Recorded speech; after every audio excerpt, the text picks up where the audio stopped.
happy to be. I think I'm dying here, man. Welcome to the 3B Video Deep Cut Podcast. Watch a few movies, take a few notes. It was fun. Aw, yeah, it's that time again for another bi-weekly podcast with your hosts, Rotten Roger DeMarco and Evil Dead Inks and Raj. Say my name. Sally Hardesty 2.0. You don't remember me, do you? I'm gonna give you something to remember me by. You think 40 years or 50 years or 70 years or however many she could have hit him with that shotgun, but when she had point blank range to shoot him and they just stared at each other and he walks away. Mm-hmm. You're the classic movie villain. Dumb. Spend too much time talking. Yes, we are as of this moment in time, we're at the end, so to speak, of the journey for Texas Chainsaw. We'll have one more we'll review. As always, if we have a franchise that has a new video game out, we'll review the video game in 2 weeks. But this is the last movie in the journey for now. Mm-hmm. Thank you, Netflix. Never thought I'd say that. But they're the company that has put out the newest, latest, and greatest Texas Chainsaw Massacre. Not to be confused with the other Texas Chainsaw Massacre or the other Texas Chainsaw Massacre. You see, it's different because they took out the word "the." Yeah, that'll fuck you up when you're trying to IMDb it. Is this the Texas Chainsaw Massacre, the Texas Chainsaw Massacre, or Texas Chainsaw Massacre, or Texas Chainsaw, or Leatherface, the Texas Chainsaw Massacre? Leatherface, Texas Chainsaw, Texas Chainsaw. Look at me, I am Leatherface. Oh, Lord. Evil, do you want to give the good folks out there in internet land a brief plot synopsis? But before you do, I want to say this. Yes. Of all the things that we have said over the course of this franchise, I mean, you already said, like, I never thought I would say thank you, Netflix. Yeah. But listen here. This movie was like an unexpected bomb. Happy treat. A little happy treat. You know, it's like when you think you're out of Hostess cupcakes and then you shake the box and one more slides down and you're like, all right. Like, I did not have high hopes for this movie. It is not, like, great like Texas Chainsaw Massacre 1, like the original, but boy is this fun. This is fun, and I'm happy to have fun finally. Whoa. Hold the phone right there, Raj. Hold your thoughts.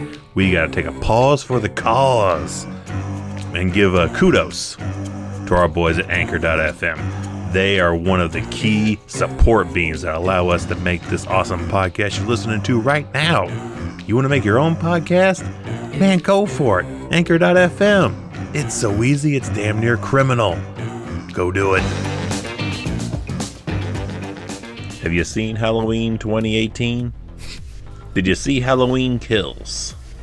Well, take out Michael Myers, take out Laurie Strode, put in Sally Hardesty, and put in Leatherface, and that's what we have here today. Mm-hmm. And some social media. Social medias, school shootings, all the things that make this current time frame what it is real 2022. Is what's here, yeah. Follow a group of kids going back to Texas, try to sell a town. Oh shit, we can't. Cannibals here. Well, again, we don't really say cannibal in this one either.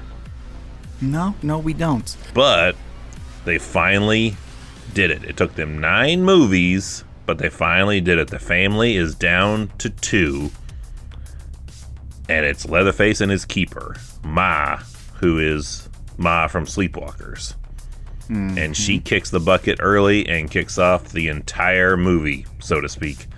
So finally, again, 9 movies in, Leatherface is finally your focal villain. Because you can't focus on anybody else because they're all dead. True. Yeah, Leatherface is the boss in this movie, and that's the welcome, sweet treat at the bottom of the box where you're like, finally, he gets to.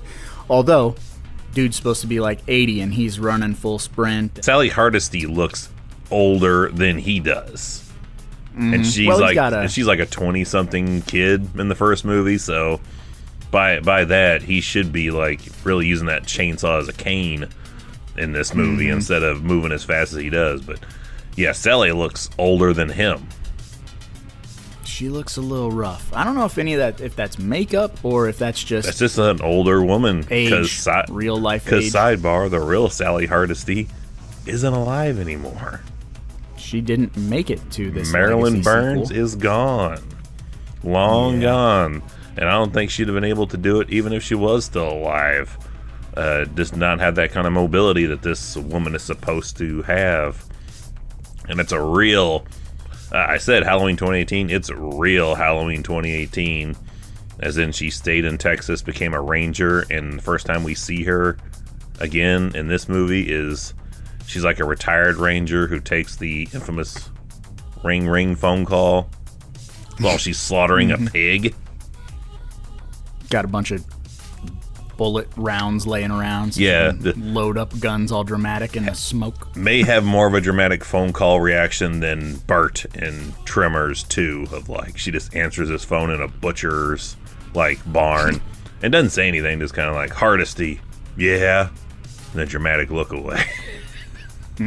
Wow. But Evil, what I was gonna say earlier, which is interesting since you brought up the school shooting aspect. Because school shootings are happening, every day, it seems like, when school is in session now.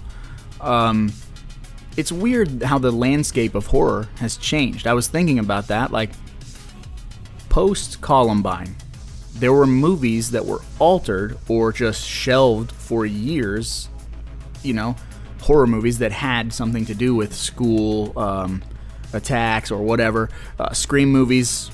plots were changed, switched around due to Columbine stuff. Like it really affected horror so much to where we were like, well, that's a little close, isn't it? And now, when school shootings are happening, like rapid fire, no pun intended. Because they do. It's like they'll be quiet for like 2 months, and then it'll be boom, boom, boom, boom, 4 in a row in the course of a month. Yeah. And now that it's happening so often, It seems like, that is, it's okay, I guess, to put in a movie. Like, it's almost like... We're desensitizing the almost undesensitizable. Yeah. So very weird that I was just thinking, like, how... I've not seen any movies that have had this involved in the subject. Anywhere. So this is the first in every aspect on that front. Right on. Or have you seen anything that's involved in school shootings? In cinema? Movies with... well, there's like... Really? What the hell's the name of that one movie? Bang Bang You're Dead with Ben Foster. Elephant, which is kind of based on Columbine. I haven't heard of any of these. Maybe I'm just out of the loop. So I was kind of fascinated with that school shooting aspect in my early 20s, just... what's happening to make these kids snap and these things, and especially that whole, when it's on the news, it's the scapegoat of, well, it's Marilyn Manson's fault, well, it's this movie's fault, well, it's this video game's fault, right? And so I was kind of like obsessed with what's the media pushing here, what's going on, and trying to figure out all this stuff. But just the world of cinema was like afraid to even have anything remotely close. Like, if it was a slasher and someone was gonna get stabbed after hours in school or get stabbed in the bathroom at school, like, let's change that and make it at a party instead or whatever, like scripts were getting rewritten, things were getting shelved, and now we're like, yeah, she survived a school shooting, and let's have some flashbacks to the school shooting and yada yada. And it was a weird thing, but I don't want to spend too much time on it. I was just wanting to bring that up. You think a theatrical run would have changed its directory at all if with that aspect added to it, as opposed to going straight to streaming, which theatrical runs are kind of the bonus round really anymore. Seems like going straight to streaming is the way to do things. But do you think a theatrical run would have done anything positive or negative to this? I think a theatrical run would have made it more money, and we would have got another one by now, maybe. But I don't know that it would hurt anything anymore. Like negative media attention. Yeah, I don't know, man. It just seems so. The climate is so different that this movie really is, to me, like right now. I really, really like it, and we're gonna see in about 10 years. You know, when we decide to watch it, how we feel about it. It really is a product of this time period. The way people look, the way people act, the social media aspect. In 10 years, who knows if we're even gonna, give a flying fuck about the social media stuff and because it's everywhere in here, social media and like social justice stuff of Dante. Like take that flag down. Like it's not a big deal to anyone here, but to you, like it's just been up there. Like no one even like it's not like people are going by and saluting the Confederate flag every day. It looks like that thing has been hanging up there since the Confederacy. Well, since it's old, doesn't mind taking it down or whatever. Like, yeah, that whole thing of like just rolling into somebody else's town and just immediately kind of taking over a little bit. Yeah. Well, that's a weird thing. I don't want to get up on a soapbox, but that's a weird thing with this generation is like that offends me. Remove it. Make it disappear. Like, how about just get some lizard skin, you bunch of pussies? Like, figure it out. Like, you can be like, damn, that's fucked up, ain't it? Like, drive by it and look at it and be like, got a goddamn rebel flag up there. Oh, I mean, like what we do. About as far as it needs to go. Yeah, like a grown-up. Yeah, be a goddamn grown-up and not be such a baby. But when they add that, I'm trying to get another facet to the Richter character, so they give him a really kind of like a shit kicker, gun-toting personality from Jump Street, but then you actually talk and see him. He's like, no, he's an alright guy. He's actually a stand-up guy. He doesn't have any prejudices or, a need to necessarily use his handgun if he doesn't feel he needs to. But the only time he needs to is when a dude's jaw is hanging halfway off his face. True. I also like that it's essentially a swerve, bro, if you're an avid Texas Chainsaw watcher. I believe, like, at least my first thought was, well, he's part of the family. It's weird that he's not really when you get down to it. I'm like, that's an interesting twist.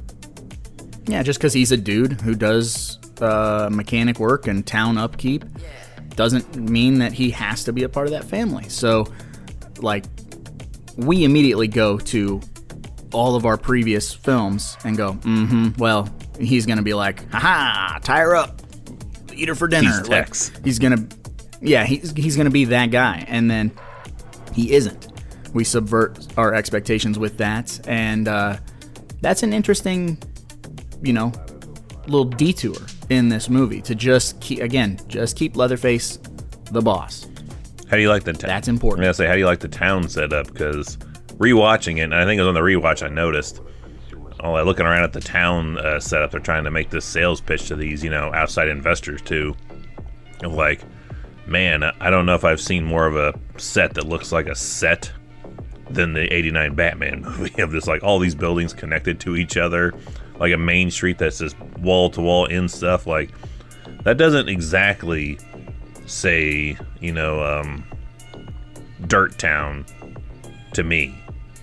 It seems like it's got some money to it, but it's trying to look like a cheap little run-of-the-mill town. We've seen run-of-the-mill towns. They have 3 buildings. They do everything, not end-to-end buildings. Yeah. If I'm not mistaken, I think they filmed this. I want to say somewhere not in America, but I could be wrong. It's possible. And it's a place that's been used for a bunch of other films. But I get what you're saying about how like it looks like a set. And I think it's like an actual corner of a small like town out in the middle of nowhere that they just use for productions. So it is essentially like it wasn't built for Harlow, films. Texas filming day. but it like is used No, in a lot of films. I just had a hard time going with the like. I've seen small town shit. This doesn't not seem like it's like this is ripe for the pickings kind of place. That no one else has thought of coming here and like revamping this town. If it looks like this, and like this would have been picked off by now by corporations. Yeah, I'll say this: the small town that I grew up in, Villisca, Iowa, it has kind of a downtown that is a little similar to this, as meaning like buildings like that are connected. Yeah. But they all have, they all have like a different style of storefront. Some have like the wood, some are solid brick, some are, plywood painted blue or whatever, but they're all butted up against each other, but it's like 3 businesses and then there's an alley and then, so there is a break and then like 3 more businesses that are tied together. But like a small town block isn't like a city block. So it's way more condensed, way smaller. So there'd be a lot of alleys and a lot of roads. You know how a small town is. Oh yeah, like, I grew up in my own. That's why I was like, I don't feel like this is representative of what they're supposed to be doing there at all. But I think it's close, but it's movie small town. Yeah, you know what I mean? there you go, right there. So, it's like we think this is what a small town is. Yeah, this is what if you live in a city, what you think a small town is. Like, oh, it's just empty. But not. Yeah. But it is. Yeah. Sure. So how do you like this portrayal of Leatherface in 2022? I like him in this movie. Do you think he could be, minus how well he moves, Gunnar Hansen today? Yeah, I think so. I think I could buy Between the body shape, the hair and the eyes, I'm like, yeah, I think so. Yeah.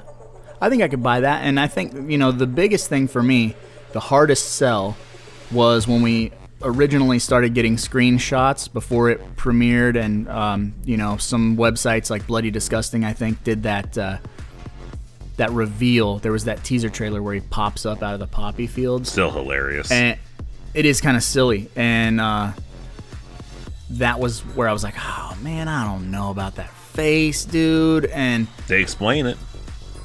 Yeah, and in those teaser shots or that teaser trailer and whatever, I just think that the coloring is weird because it's sunset, so it's real yellow and weird looking. But when you get that mask in the dark, and when you get that mask covered in blood, and you get that just Leatherface, like in general, running after someone, it's working. It's working like gangbusters. The only time, which is weird to me, that they would use his head coming out of the poppy field as like their promo material. Like, his mask is in broad daylight. Why wouldn't you use, as much as it's silly, like use the him in the bus? I know they did that for the full length trailer, but for the teaser trailer, shouldn't they just have him like step on the bus and all those party people be like, yeah, what the fuck? And pull up every their phones coming up at the gotta... same time, which is a great representation of today's era. If you're like, what? Show me something that's representative of today's era. This would probably be the scene I would bring up: is Leatherface on a bus revving a chainsaw. You just see 1,900 phones all come up at the same time. Like, yep, that's capturing the era perfectly. Yep. Sidebar: that scene is rad. That is what we imagine Jason would be doing in New York City. Yeah, just hacking everybody. Mm-hmm. That is an amazing chainsaw, by the way. Yeah. Oh yeah. Never stalls, never runs out of gas. They can cut through everything and keep on going. Yep. Yeah, right through bone and everything. Bones, floors, trees, femurs, It's a bone. pipes. It's a femur bone. Yeah, anything you want. It'll cut right through it and keep on going. Amazing. Yeah, that's because it's made in Texas, baby. I guess. Sure. I don't know. Texas makes everything better. And we do get, like, the cool aspect that I like in this movie is that, they've decided they're buying this town or whatever, buying pieces of this town, and then they're going to do this whole deal. Our social justice group of teens, whatever you want to call them. I don't even know what. Yeah. I think they're 20-somethings. They're they're unlikable. For me, they're unlikable just because of how, like, this generation, this obnoxious, like... Yeah, I mean, it could be us, but yeah, I didn't connect with any of them really either. I'm just kind of like, they're there. Meat for the beast, if you will. But the guy who's, like, the mastermind of it, you know, he bought all the buildings, he has all the deeds or whatever, like... Dante. Yeah, we get the... Well, I do own this place. Are you sure? Yeah, I'm sure. Like, no. Show me the paperwork. Oh, shit. It must be in Houston. Mm-hmm. He didn't have the paperwork. So I like that aspect of you come in here, you want to mob up on this town and make it your own, and you complain about everything. And then he, you know, essentially... Oh, shit. I don't own this necessarily. Yeah, uproots an old woman and her handicapped son, or whatever he would be. Handicapped, she's just his keeper, I guess. Not even, maybe not even related to him. I don't know. Probably not. Probably not in the grand scheme of things. Yeah. But like, yeah, that's my mama type of deal. Yeah, I didn't care for really anyone here either. Richter grew on me. Man, he gets his shit bashed out of him, man. He gets there's a lot of good kills in this movie. The first one was a good tone setter, too. Oh, yeah, in the, when the cop vehicle crashes, or not the cop, the ambulance. Same difference. Yeah, you know. The ambulance paddy wagon. Come on, Roy, get your hands dirty. Yeah, when dude's arm gets broken, then the shattered bone, jagged bone gets used as a stabbing implement. I'm like, that's different. That's oh man, that's really giving him Jason kind of level powers. That's where I'm like, I kind of got to go with it. But initially, my reaction is I want to be like, that's not really Leatherface keeping. Like, he's strong, but he's not, you know, snap your arm with his arm strong and stab you with the bone strong. Yeah, that's like... How do you get this much stronger? You know, it's 50 years on top of him. So he should be in his 80s. Like, do you know any 80-year-olds, maybe except Schwarzenegger, that could do this to you? I was just going to say, like, I've seen Schwarzenegger, like, at Muscle Beach lifting weights, and even he is...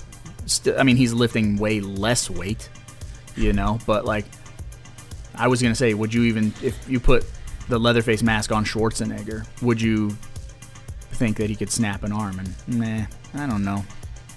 But it's a movie, so I'm like, sure. Do you think this is a good portrayal in the aspect of the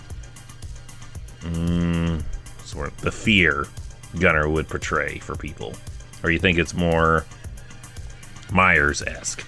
Yeah, I was going to say it leans a little into the Bynarski portrayal, a little bit. I thought it leaned way more into it. Like, there's some aspects, but I thought definitely, like, he's not as scared of just protecting his land and getting back to where he's comfortable as he was in that first movie. Yeah, he's playing a slasher. Yeah, it's way more in the, like, tough guy icon. The Bynarski, the Mihailov, even Mihailov is kind of like skittish a little bit, you know. The whole like, you know, you let the guy get away, didn't you? Well, you don't deserve your toy. There's aspects of like, oh, I'm afraid, and in this movie, no, he's very much like scary man, tough guy, and you would think. Except when he gets the dress. That's a good scene though. Yeah. When he takes that dress at the thing. Oh, and also like bashing the wall out to get the chains. Well, when he grabs Ma's dress and he's smelling it and, you know, whimpering and tries putting makeup on her face, because spoiler, that's her face. That's he's using as his face. So it gives it some more meaning and purpose to it. That's about the only scene he really kind of has that kind of moment. Mm-hmm. I think the bus scene, I think it would benefit from him like... See, I don't think Gunnar would get on that bus. So that's what I'm saying is like I think it would benefit from like him like discovering the bus and almost like a, you know, like hiding. Like, have Richter chase him on that bus. Yeah, either that or like he gets into a tussle with someone and then they run onto the bus and then that makes him go to the bus. you know, and even then I feel like it would be like he would circle it and, you know, like bust windows and stuff before coming into. Straight I on. think No, he'd be I like, just- you know, he'd be like shaking it a little. This Leatherface, I feel, could tip that fucker over with his arms. Yeah. Just, yeah, shh. Yeah. So it is a little, but I mean, you know, whatever. What is this? 7th, 8th, Ninth. 9th? It's the 9th Texas Chainsaw. 9 times. And we're making a legacy sequel, and I mean, well, look what they did. Look what they did to my boy. Look what they did to Michael Myers in Halloween 2018. You know, compared to the first one, he's a little bit more violent. He's a little bit more destructive. If you erase all the other films and you just have part 1, like you look at part 1, he strangled a girl, he stabbed a girl, he stabbed Bob. Not you know, Bob. Just the real simple kills that he did in the first movie, and then you take it to this one, like bashed the guy's head in, used his teeth, dropped him on the ground. You know, like there's a lot more. It's amped up. Like rip that dad's neck backwards and all that stuff. Like we're just upping. I mean, this movie is chasing 2018 Halloween tooth and nail, so yeah, good point there. Yeah, just kind of. But again, you know, 2018 to now 2023, like the sensibilities have changed, and we already know, because we are making these films for a built-in audience. So even if it's a legacy sequel, which negates every other film ever, you're taking into account, like, well, the audience is going to expect a little bit of what we gave them in those other movies. So it's almost like you're cherry picking, you know. How about the violence of you know, the remake in 2003? How about this from this? How about the Rob Zombie from this? How about the color palette from this? Like, and you know, just kind of molding it into one new project. Yeah. So, Hardesty. Yeah. How do you feel about her face-off? Sort of. Because I was disappointed that it was built up the way it was, and it's kind of a, yeah. Oh, it's like Halloween. It's like the new Halloween movies, yeah. But the difference is, with the Halloween films, we got 3 movies to get disappointed. So we're like excited, disappointed. This is 1 hour, 23 minutes. Yeah, so you really get like, you get a few minutes of excitement, and then it's just disappointment. She really serves nothing other than to give the girl who was shot in a school shooting A shotgun. Yeah. That's literally the reason she's here. I'm scared of guns. Well, you better take it if you want to survive Texas. Like, Yeah, there's no reason she needs to be here. She doesn't serve any. You put anybody else's name on her, and it does the same thing. Yeah, sheriff. It does not do anything to save her, you know, being a Hardesty. Other than she gets those lines, you know, you remember me? You don't remember me. Like, no, he doesn't remember you. He's a borderline retarded mongoloid, and it's been 50 years. He can't even remember what he had for breakfast. For him, it was Tuesday. Again, we're talking Halloween. It's exactly Halloween in that aspect of like, no, Michael doesn't remember you because he didn't give a shit about what your life was like after we met. Yeah, and see, like... And it's offensive to her and to Strode that they don't. Yeah. But also, like, if we're going the normal person route for Michael Myers, he is he's a mentally unstable person. Boogeyman. Yeah, so, and it's the same with Leatherface. Leatherface is handicapped. He is not this grand villain that the later films like make him out to be. He is a product of his environment reacting to People moving into his shit. People either coming into his area or just reacting to the situation. Like, oh, you're gonna attack me? I will kill you. Like, you know, you ever like what is it? Something About Mary, like the cameraman Kenny from Scream, like he's the handicapped guy. Oh, like, yeah. You flick his ear, like, and then he just beats the hell out of you. Yeah, don't mess with his headphones. Yeah, because he'll beat you. Like that's Just help Leatherface find his baseball. That's Leatherface, man. Like it's a nervous tick. violence is a nervous tick. Like, just leave him alone and you will not get hurt. But by the time we're in this movie, everyone wants to hurt him, and he wants to hurt everyone else because he wants to hurt them. yeah, it's like his motives changed a little bit more. You know, like, well, they're in my town, I got to kill them. Like, in reality, he would hide, and if they would come into his, if they were to come into his house, then it's a problem. Yeah. To which he goes home, he has a face-off with Hardesty, and nothing happens there, which is one of the weirder scenes in the movie. Yeah. That nothing happens in there. Why is that there, then? Trailer moment? I can't remember if it was in the trailer. Maybe just, you know, a couple of neat lines of dialogue. But I feel like that would be a better Leatherface. Is they're out there partying in that bus. It's loud as shit, and he's just essentially would be cowering in a corner. And then, you know, someone would have to leave the bus and be like, hey, we need more Bacardi, bro. I'm going to go in there and get some ice or whatever, and da-da-da. Like, you know, and that's kind of how it would happen. Like, because he should be scared of, you know, neon lights, loud music, and a bunch of fucking idiot social media people, I guess. I don't know. But How'd you like the phones being out in the, looks fake to me, because they're streaming it, of course.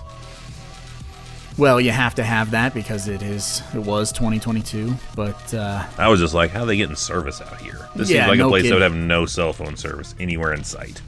It's a dead zone. Where's Bucky out here to building a phone line? That's what they need. telegraph, right? Like beep-beep-beep-beep-beep-bop, bop, bop, bop, bop. Oh, yeah, And, like, yeah. the neighboring town gets a little printout at the post office.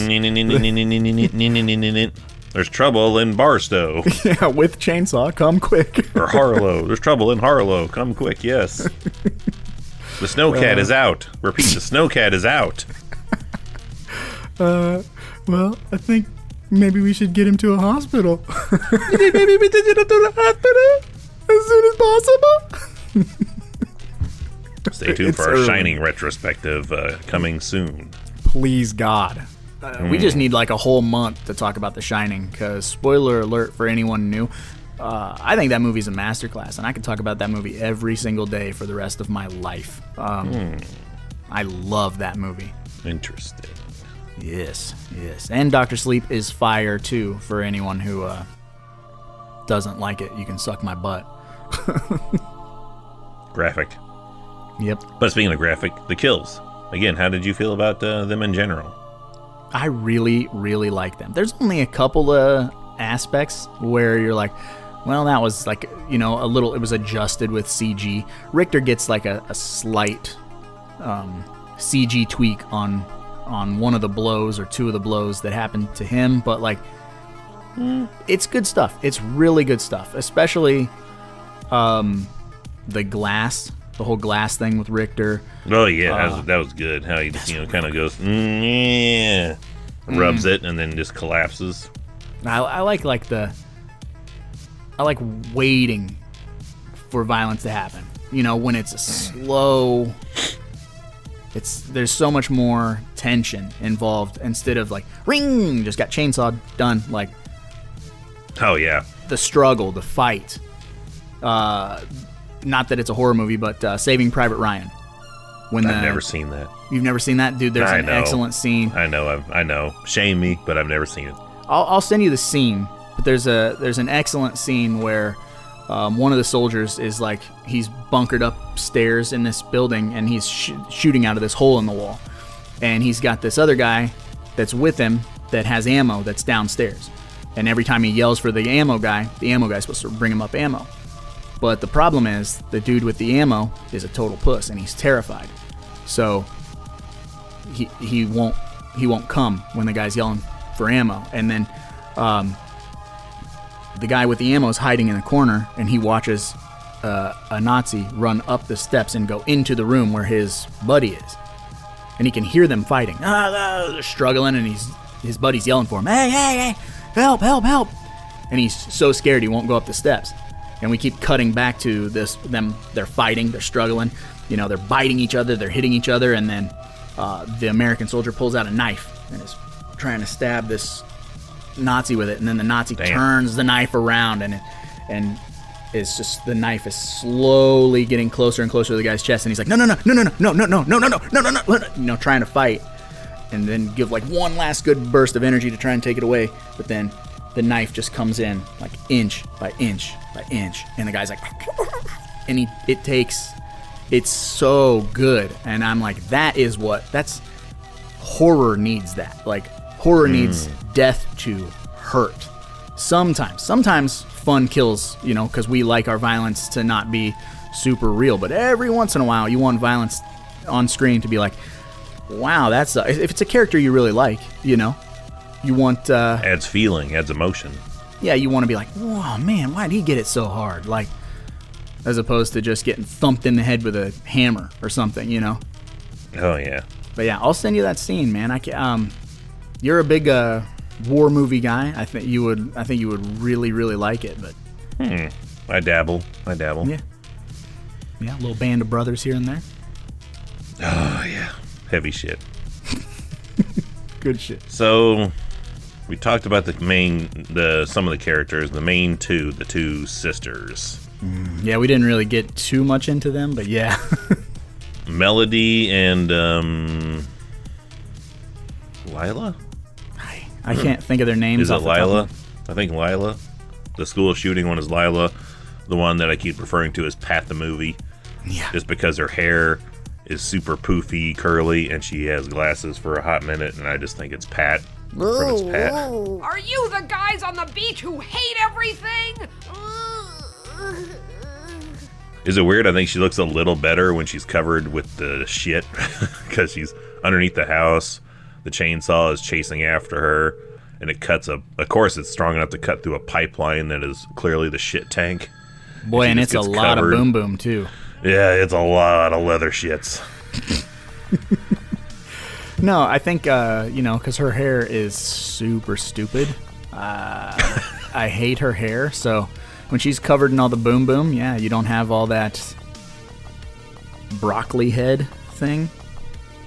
It's just so much like Pat the movie. I just could never get over it. That's all I kept seeing when I would see her. And I guess we're in the age of the meek persons can be the strong ones, but if you were just showing me the people on paper, like who's gonna be what, I would probably lean towards the blonde, maybe the final girl, because it's not out of character for the series to have a blonde. Especially if we're going back to that first movie, and if they're aping Halloween 2018, a blonde is kind of the way to go, because Hardesty ain't gonna be the one. Apparently, I would probably go with her. And and that reminds me, between between It's Pat and the blonde, they have two scenes that I was like, that's probably the smartest things I've seen in horror, is when It's Pat is trying to nudge the mirror so Richter could see Leatherface hiding behind the door.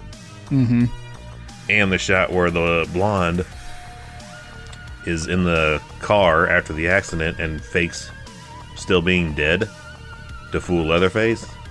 Yes. If only she had held that, I know in reality it'd be like, yeah, we're just going to stay in that pose for probably 8-10 hours. And then we're like, he might be gone now. Might be able to move. I'm not moving at all.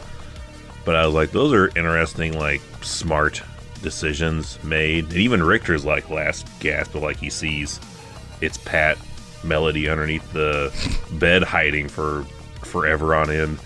He, in his dying act, is reaching for the keys that he took to the bus.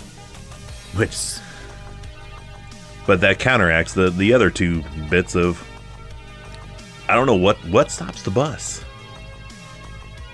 They get the keys to the bus gets going, and then I'm like, the bus just stops. The bus driver has to go investigate. I don't know what. And I was like, what the fuck happened to the bus? No, Leatherface doesn't like. It's implied that he did something, but we never see loosen anything. The wheels, I don't know what he did, but he did something to where the bus. We just hear a chainsaw outside a little bit, and then like the bus just stops and the driver gets out. And then his severed head is thrown back into the bus. Better go check this out. I'm going to throw out a word I don't really throw out very often. Trite. I hate that word too. But the lead girl, or not the lead, whatever, the sister, it's Pat. Lila. No, Melody. Melody. Whatever her name is. I know she's written this way. Like, I can't help it, I was drawn this way. But she is insufferable. I hate her. I hate her. Every time she opens her mouth, I'm like, shut up. Every time the camera is on her, I'm like, get the camera off her. I don't want to. She looks like in real life, she sucks. She looks like she looks like a bitch, and that's part of where I'm like, yeah, I don't like really anybody in this cast. Like, I look at you, I'm waiting for you to die. I cannot wait for you to die. I think their profile pictures, like their IMDb profile pictures, make them look a lot better than they did in this movie. But yeah, if I was looking at just picture, I'd been like, they'd probably be the first two I'd imagine at some point are going to go. They're going to be your sympathetic kills, like you don't want them to die, but you still expect them to die. Swerve, bro. Yeah. But the other vehicle thing that's a puzzle to me is, one, Hardesty, when she rolls up, because they're the only two left after the bus massacre, she's like, it's him, isn't it? She throws them, the two sisters, in the back of her police car, which if it's, I don't know, I was thinking it's a legit police car, and the aspect of you can't get out of the back seats unless someone lets you out of the back seats, and there's a fence that's blocking you from getting to the front seats. Yeah. So I'm like, how the hell did they get into the front seats at one point? Because she throws them the keys, they're still in the back seat. And it's not like keys can open the door from the inside of the back seat out. True. Maybe they were the keys for the handcuffs. But still, they couldn't open the doors because the doors should be set up to where you could only be let out from the outside. You can't open the doors from the inside out. And they wouldn't have a key there for you to, because that would make even less sense if there's a key inside the door to let you outside from inside. Yeah, I've never seen that ever. But again, that's podcast goggle details I'm looking at going like, wait a minute, that makes no sense how she throws them keys in the back seat and they somehow can drive this truck. But then they drive the truck and they still wreck the goddamn truck when they have a clear getaway, or they could just throw it in reverse and leave. Yeah. But she is having that Alice from Nightmare 4 mentality of going to punch Leatherface's ticket in and run him over or something, and she gets distracted because he hurls the chainsaw 3D style at the truck and causes her to swerve off the road and into a building. I think the moral of the story is women are bad drivers. I think that's just what we're getting at. That's science. Yeah, that's true science. But listen here, man. They should have just left. They had two chances to leave. There were two chances to leave, and I don't understand why they couldn't leave.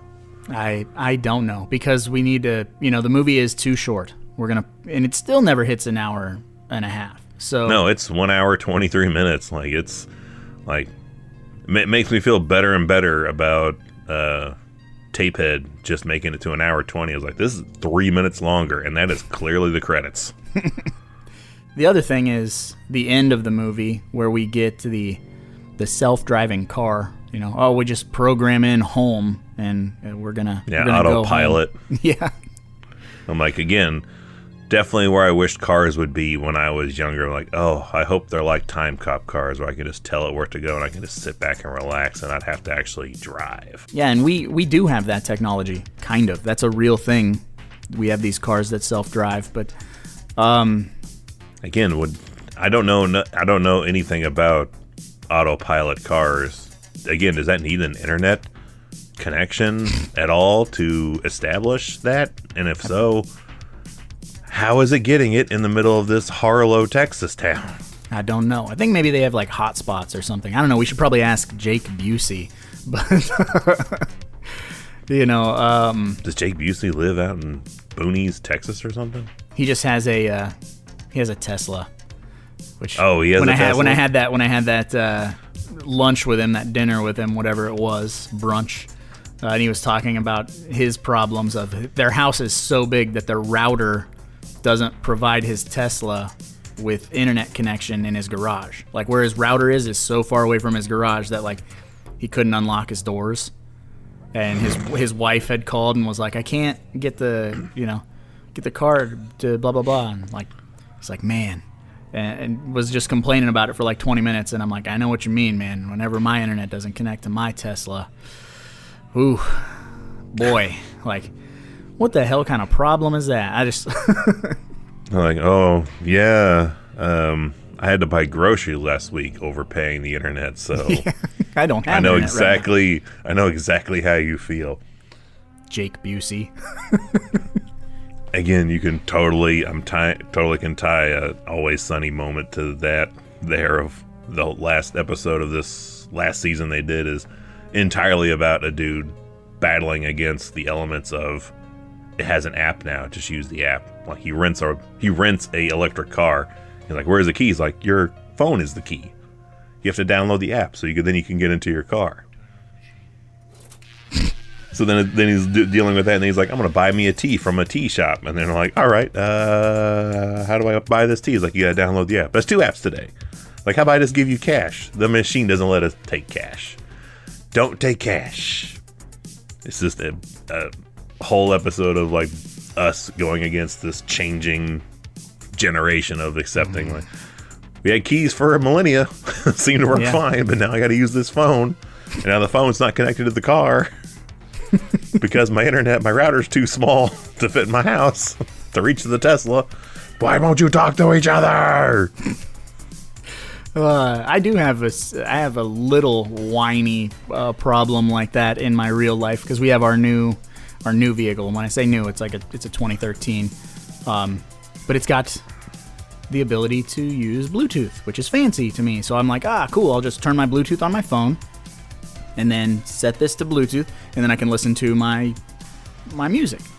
And every time I try to connect, it automatically connects to my wife's phone because my wife never turns her Bluetooth off. If I'm in the driveway and I'm like, I'm going to put music on before I leave, I sit out there for like 10 minutes, and then she'll come out and be like, why haven't you left yet? And then I have to be like, turn your fucking Bluetooth off.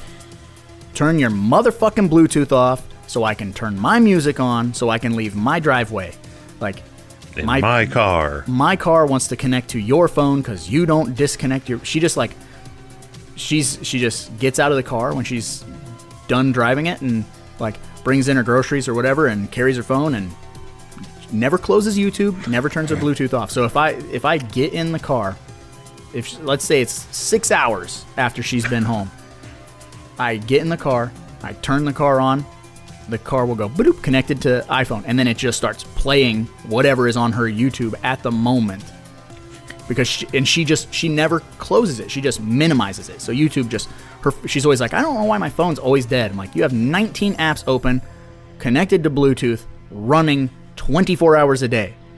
No wonder your phone lasts 7 minutes. Like my phone is at 20%. I just unplugged it. Yeah, turn off all your bullshit.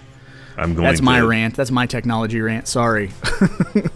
You're ranting about it, and I'm like, I got to get you to watch the very last episode of Sunny, because man, you'll connect with it so much more now. Not if it connects to my wife's iPhone first.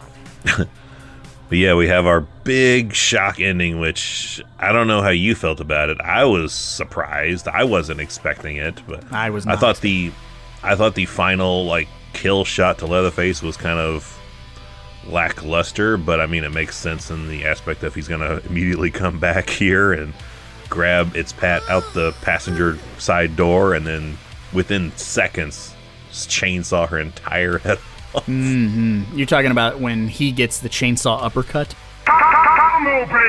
Yeah, the chainsaw uppercut, which like, why does she rev it then? Because she revs the chainsaw like she's going to part two him and stick it into his gut, Dennis Hopper style, but she just, she Mortal Kombat uppercuts him with it, and he falls Kane Hodder style into this pool of rainwater. Water that's in this abandoned theater.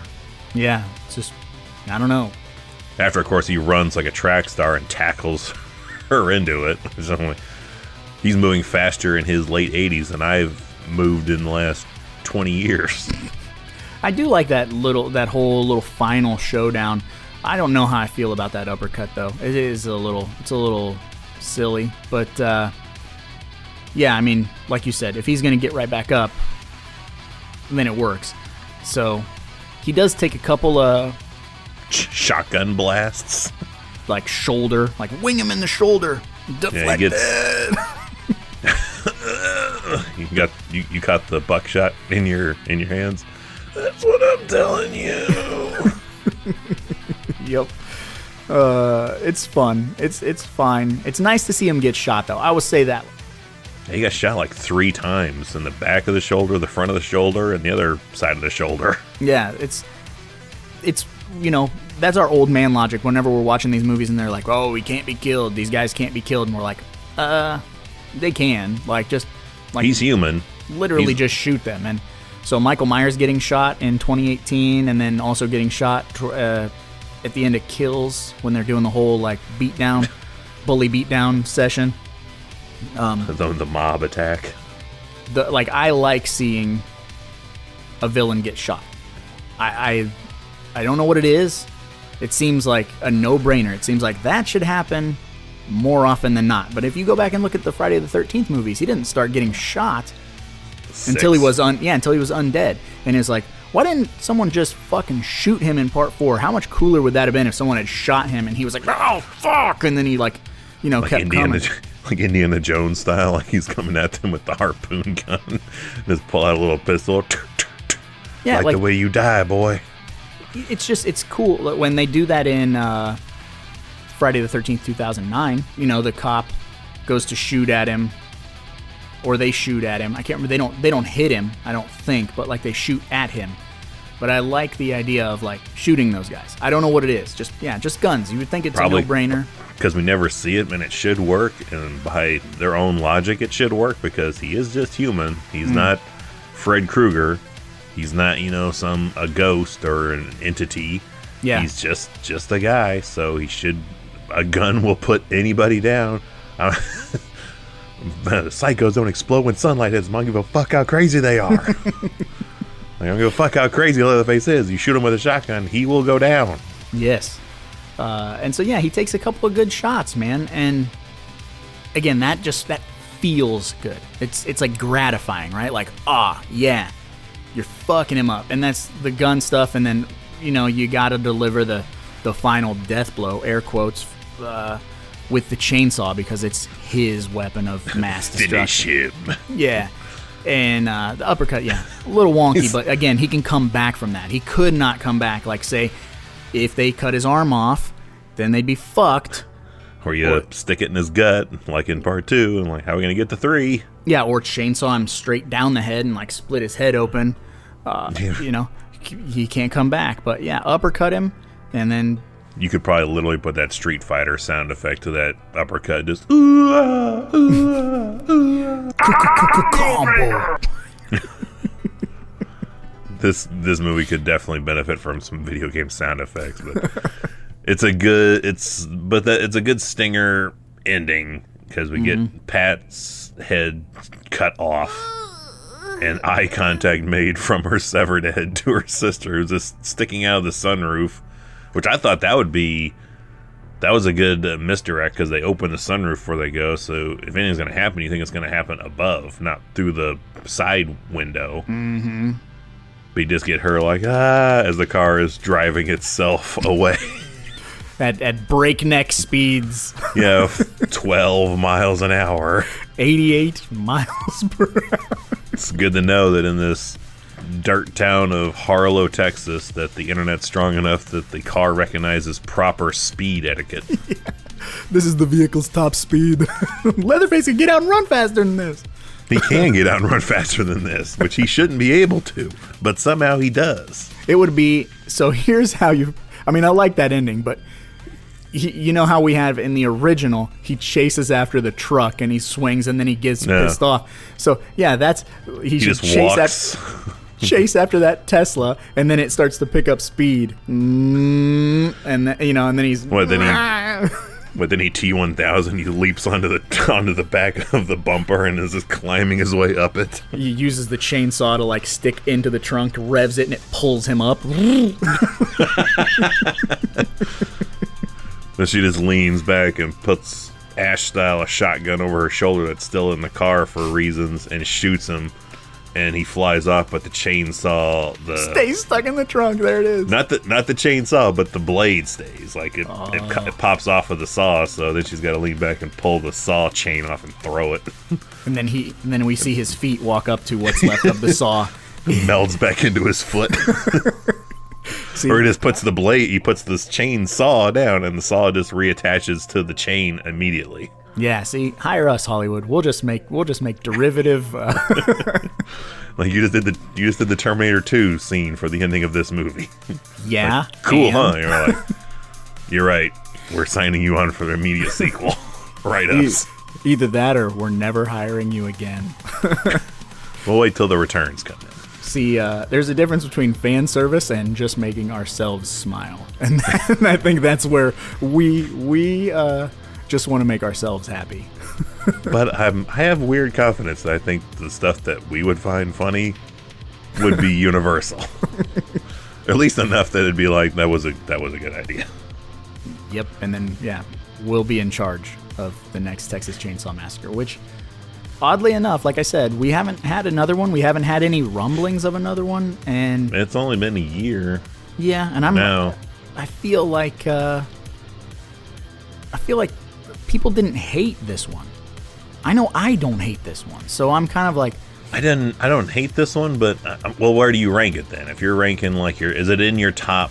Because it's a pain, and like I can't fathom trying to record all 9 of these in my head as far as a ranking goes. I know you've done an official ranking way before this existed. Yeah, when you just had 8 movies, but would it crack your top 5? I think so.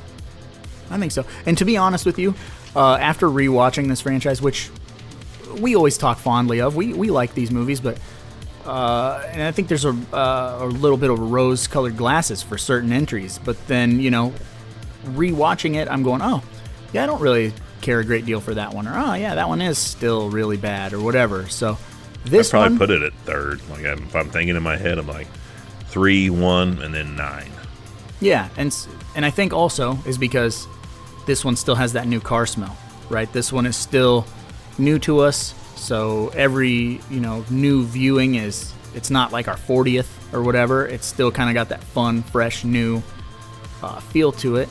So when you watch it, all the things that are our sensibilities are there too. We got a really cool color palette, which we didn't talk about, like all the neon lighting. Everything's wet because it rains. Things look better wet. Yeah, they really do. Yeah, like Friday the 13th, a storm is coming to this town. It's snappy, and I hate to be like... it has to be. Yeah, I hate to be like, well, it doesn't drag. It's not a character-driven movie by any means, but like, it's the 9th entry. You know what we're here for. Just give us that, and it gives us enough of that to where shortcomings are pretty forgivable. Yeah, I would rewire some of the casting choices, and I would probably excise Hardesty unless I'm really giving her something more to do than what happens. It's because of like, I remember that was the first initial reaction when she gets got, is like, that's it. Mm-hmm. And she plays up the whole exactly like it's been 40 years since Michael Myers is in this town. Like, it's been 50 years. Leatherface. Yeah, so here's how you fix that. You add an extra 10, 15 minutes to this movie, and you give her more scenes where she's got like, the Always Sunny board in her wall, or like she's got like all these. This whole box is Gemini Hewitt. So yeah, that's what you need. Or Sawyer. Right? You need her like newspaper clippings. You need her tracing stuff. You need files out. You need evidence boxes. You need all kinds of stuff. as opposed to our one shot. We have a gas station guy that happens to just have a CB radio and can convey information to. She should have that radio. She should be listening. There you go. It should be It's her like listening Batman. to that radio. Yeah, like she should have those waves already out there. She's still on the hunt. Like Lori in Halloween 2018, driving around, Yeah. listening to the... Training, yeah. Like she doesn't seem like she's like they. It's just in passing. They say she became a ranger. She stayed in Texas, and she still has a photo from 1974 Shoehorn. still hanging under her visor, where she's going to look at it every. And they do that one too many times. She looks at it when she initially hits the road, and then she looks at it a second time after she's already dealt with things a little bit. Like once is enough. We don't need to look at the photo again. Like We remember. You couldn't have forgotten already. Yeah. What well, you're she here is old. for. So, Who are these people? Like, yep. yeah, and give me a Franklin line, like, give him like, this is for Franklin and the rest. But I mean, that was rest. Franklin and the rest. The other ones, but I mean, that was blood for her. So if family is a key element to the franchise, she should be like, for Franklin and my friends. I'm gonna put you in a wheelchair, you big dumb son of a bitch. Like, yeah, but I'm just saying, 1-2 more scenes. You gotta have a scene of her obsessing. You gotta have, you gotta have like all the evidence and all that stuff, and then you have to have like a conversation scene. You have to have someone, like, she goes to the gas station to get gas and like something to drink or beef jerky or whatever Texans, lizard jerky. She runs into the crew and they're like, what's y'all doing here? Oh, we've heard about, because everyone's heard about these folks coming in to try to repackage this town. Like, just be careful out there. You see something, call me. And then they leave, and then the gas station guy's like, Sally, it's been 50 years. He ain't coming back. And she's like, he will. I know he's still here. You know what I mean? Like, just I can sense his presence. As cliche and as dumb as that is, that's the nail in the coffin. Like, Baba, give us her. That wouldn't be out of the realm because they are trying to hit that in other avenues here. So, like, that's not left field. That's not too, like, cheesy enough that they wouldn't do it, because they go cheesy Oh, yeah. in those spots, but they just, they miss, like you say, a good 10 minutes more of stuff, which, I mean, you had 10 minutes, then it's boom, it's an hour, 33-minute movie. Yeah. It's And still it's pretty still snappy. Still pretty short. Yeah. Yes, still a snappy movie. And again, this is a good movie. It's fun. It's just dumb fun. I say 40 years from now, they're not going to be talking about this. They'll still be talking about the original Texas Chainsaw Massacre, because It's the original Texas Chainsaw Massacre. and what it did for cinema. This is just a footnote in the franchise. This isn't changing the landscape of cinema. And I think that's the difference, is we're so hung up on, let's make a movie to capitalize on the name, but not change the landscape. As much as you and I hate Part 2 changed the landscape a little bit of horror. It went full-blown Evil Dead. dumb, silly, like over the top, and it kind of ushered in that era of Splat Stick. yeah. Yeah. So and I think that's the difference, but that's just me making a mark or just making a movie. That's the difference. And I don't think we will get a sequel for a little while, because I think the next wave is what we're going to be talking about in 2 weeks. Is the game is out, so that's going to be the next big thing. Because Friday the 13th, the game. I mean, I'm still shocked that that's still not been resolved to where we've gotten a movie out. Because, man, iron hot with that game being everywhere, and we did not stop playing it for a good 2 years. Yeah, And every now day. we're on the verge of that game getting ready to die in every way, shape, and form. Like, the rights are going to be dead. It won't be sold anymore. Like, it'll be as dead and buried as Jason is going to be. Sad. And I know AEW is doing, like, some cross promotion with the game. Like, they're doing, like, a Texas death match coming up here real soon, and the game is doing promotion work for it. So I think that's going to be the next life form for a while. But as I've asked 8-9 times previously, where would you go next? I don't know, man. because they're kind of in a chasing trends thing now. So what's been out now that they would be trying to capitalize on doing next? I don't know. Where would you take this franchise next? Where would you sequel it, or would you try to restart it again? If it was me, what I would do is I would have police and stuff showing up to the town for the aftermath, and I'd go full-blown Hatchet 3. Why not? You know, you got cops, you got coroners, you got all these, and they got to get evidence, and this is a small town, right? But they got to check every building for evidence, and they got to, you know, they quarantine this town or whatever, they police tape it off, and they're doing their thing, and they have maybe they have like a mobile command center, or they take over one of the buildings to be their active headquarters while they're investigating. And then you got Leatherface still there, because you're going to be looking for the killer, and you're, you know, I don't know, that's how you do it. And I'm going to predict one of two ways in my mind's eye. Either it'll be a out in the boonies Texas survivalist, like reality show kind of get up, kind of like some Wrong Turn 2 things where they kind of just stumble upon the family. Or it could kind of halfway go with what you're thinking. I would say a SWAT training facility that's using like a ghost town for training purposes, like in the movie SWAT, where they're doing the training exercise on the airplane. They just use this small town, but someone's not done enough research on the area to know that this is Leatherface's territory, and then he just shows up and starts taking on and taking out this training military or police team. Hills Have Eyes Part 2 remake. Yeah, that's my prediction. It'll be like, let's just have this movie and kind of do Hellraiser, just interject Leatherface at some point in there, and then you have a Texas Chainsaw movie. Well, and it works too, because you'd have trainees with not live rounds. Yeah, they're shooting with rubber bullets or blanks. Yeah. It'd be paint pellets. Yeah, and that would not work for them. So, yeah. You already have a kill lined up there. You have the dude that's just going to go gung-ho shooting at him with paint pellets, and they're just going to have Leatherface looking like he came out of a Spencer's gift shop in 1986. Splatter paint shirt. Yeah, and then you could hit him with the neon lights, and we get our cool color palette again. Yeah, it all comes back. Jackson Pollock Leatherface. Hook it up. But I suppose, Evil, since we've rambled for over an hour about things we like and things that are silly, what's next?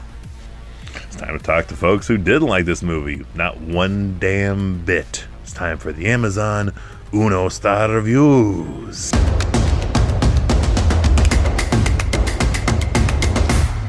Hated it. Newsflash, asshole. This is a Netflix movie. There are no one-star reviews. You thought it could only happen once with Maniac Cop 3. It has happened a second time.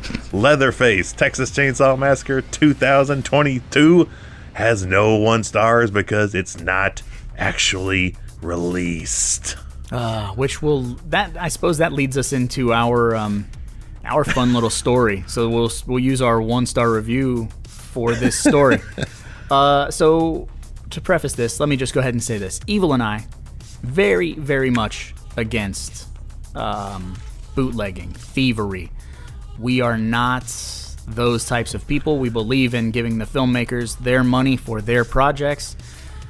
We look at bootlegging like it's the all or nothing box in Planet Terror. Like, only when nothing else can be done do you break the glass and decide to go the route. And we looked at every potential route, and the only option is to just get a Netflix subscription, but you can't own anything necessarily unless Netflix puts it out on disc, which outside of Cobra Kai, they've not put... Stranger Things, yeah. And Stranger Things, but even that's a limited selection. But stuff like I can't think of the name of the Eddie Murphy movie that we... Oh, Dolomite. My Name is Dolomite? My Name is Dolomite movie. We both want to desperately own that on a physical disc, but it's never been released on a disc, much like this movie here.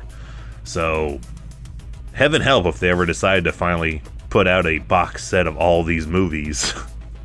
What an effort that'll be, and how much they're going to have to pull Netflix's teeth out to put this shit in their collection. So, oddly enough, like right when we decided to cover this franchise was when bills and stuff were, I was reshuffling around bills, so I had to cancel the Netflix subscription, and so we were... You canceled, which means I canceled, because Yes. I had yours. YouTube pays for Netflix for the 3B video guys. And Now YouTube pays for YouTube for 3B video. Yeah. Times are tough here at the 3B Video Studios, but it is what it is. Patreon and support 3B Video. Please, God. So we canceled the Netflix subscription, and we knew we had to cover this movie. So I started exploring different avenues, and I didn't want to just go on some site and download a movie. That's not for me. Plus, I don't want to risk damage to my editing machine, my live stream machine. So we'll pay someone else to damage their shit and do it for us. Happened to come across a copy of this movie on Etsy. Really nice reversible Blu-ray sleeve printed. Just a nice copy of the film.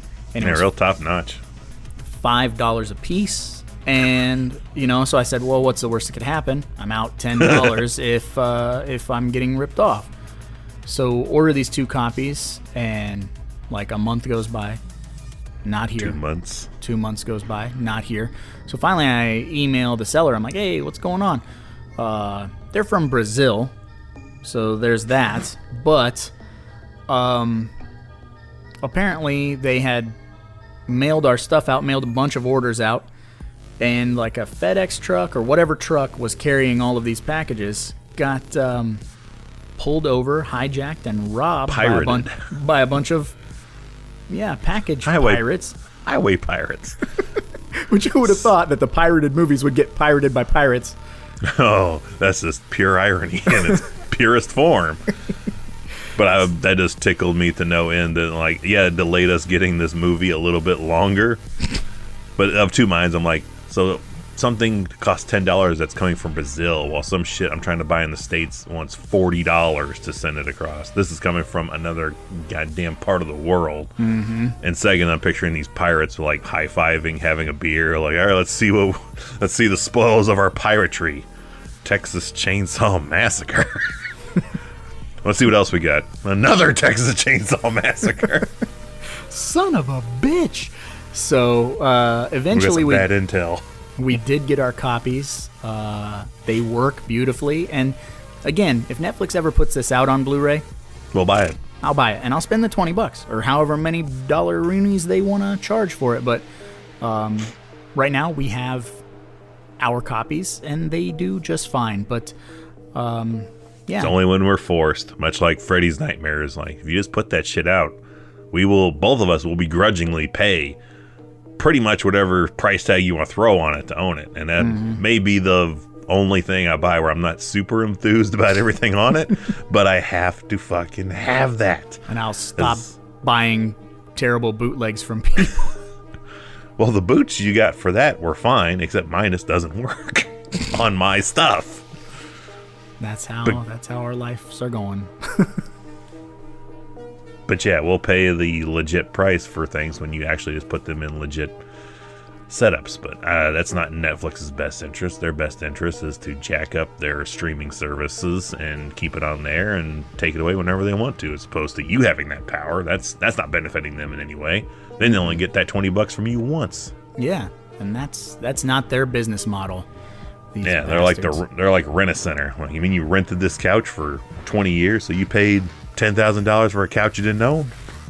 Sidebar, I read an article yesterday that said Walmart is looking to buy the rights to DVD and Blu-ray manufacturing. Solely Walmart.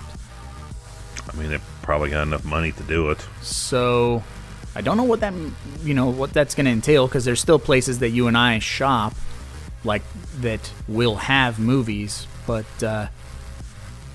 how would that affect Arrow and Vinegar Syndrome? That I don't know, man. Shout Factory, man. Especially since Walmart is a they put out a lot of like religious films, and they shy away from certain things. If that just They means do, but they've also, oddly enough, in the past like month or two, have really gone on to doing Shudder Steelbook releases. or randomly you'll be able to buy I Spit on Your Grave at Walmart. You're like, what in the hell? Yeah. Okay. I don't know about that, because I can see them having enough money to do that and doing that just because they could do that. At the same time, I can see someone in the office is going, who the fuck is still buying discs? This is a worthless avenue to go down. Only nerdy, geeky collector types are doing that. Well, which is true. Yeah. I had to introduce that concept again to a buddy of mine who was trying to pick up a movie the other day that got released 2 weeks ago and couldn't find it anywhere. And I'm like, that's kind of how things are now. If you don't buy a new movie when it's released, you really, really run a high risk of not coming across it again for a while, because they don't restock it and they don't keep it up to date. Like, you have a better chance finding it at a resale type establishment than you see having a new copy on the shelf again. Yeah, absolutely. The times, they are changing. Well, I suppose we're not. Since we don't have any one-star reviews, Evil, we can move on to the next segment. So, what's that mean? It's time to play the new game. Time to play the game. Time to play the game. It's all about the game and how you play it. Look at this guy who has such a small dick, need to walk around in public with a fucking gun. Like, I mean, is he compensating for something? Oh, that dialogue. Boy, howdy. That's right. It is time to play the game. And if you're new here, welcome. But you're probably scratching your head asking yourself, what is the game? Well, the game is a deep cut in and of itself, where you gotta pick a prop from the movie that we are covering, but it can't be a well-known prop. So since we're covering Texas Chainsaw Massacre, I'm gonna go ahead and say you can't take Leatherface's mask, you can't take his tie, and you can't take his chainsaw, because those are all low-hanging fruit. So you gotta pick something a little bit different, a little bit weird, a little bit odd, and let us know on the comments on the podcast, let us know on Patreon, let us know on Discord, let us know on Facebook, YouTube, wherever you find us. Scream it from the rooftops. Tell us your prop. Say my name. Leatherface. Sally Hardesty. Boy, That'd Evil. have been fucked up if he just looked up while sitting on the corner of that bed and just said, Sally. How the fuck would he know her name anyway? It's not like they ever said her name in the first movie. Like he found her driver's license. Sally. Sally, Foodsally. That spells moon. Take it easy, Patrick Starr. Oh boy. So I suppose I'll go first, Evil. Go ahead, because I've got two possibilities. So I also have two possibilities, and I think shit. we might maybe we have the same, because it is definitely plausible this week. Okay, so number one that I would pick is maybe the chainsaw corkscrew. Yep. And then number two is the VHS tape of the documentary that's playing in that shit, fucking gas station. So since you want do you want that? I also initially thought of the corkscrew, but my follow-up was going to be, I thought it'd be, it's so oddly appropriate coming 9 movies later that I can say, the keys. I thought maybe the rebel flag. No. Yeah, hang that up. Like, that's historical. That's from Texas Chainsaw Massacre 2022. Can I have the Tesla just so I can be in the same conversations with Jake Busey? I need a new car, so give me the Tesla. Yeah, fuck that. I'll take the Tesla too. We both just want a new car. Yeah. I don't give a fuck what movie it's in. I'm driving a 20-year-old car now and move slower than Leatherface does in this movie. So give me a new car. If I'm picking a prop, yeah, it's either that corkscrew or I was going to take the Tesla or the keys. That's hilarious. Like one prop is like worth 40 cents and the other one's like more money than we'd make in the rest of our lives. Yeah, worth more than the budget probably of the movie. Man, yeah. Who would have thought that there'd be a Tesla in a Texas Chainsaw Massacre movie though? That's the same equivalent of going back to the first Friday the 13th thing, and eventually they're going to go to space. Go all the way back to the Texas Chainsaw Massacre with all 5 of them crammed in that fucking van with no AC, and being like, at some point it's going to be an electric car. It's going to be self-driving in this franchise. Hey man, you believe that stuff your old lady's hawking me? Oh, Christ. This astral sign says it can drive itself. That's magic. Oh, Lord. Well, I suppose, Evil, we should probably get going, because after all, there's a lot of movies out there, and somebody's got to watch them. So why not us, right? Try anything and you're canceled, bro. Are you the guys on the beach who hate everything?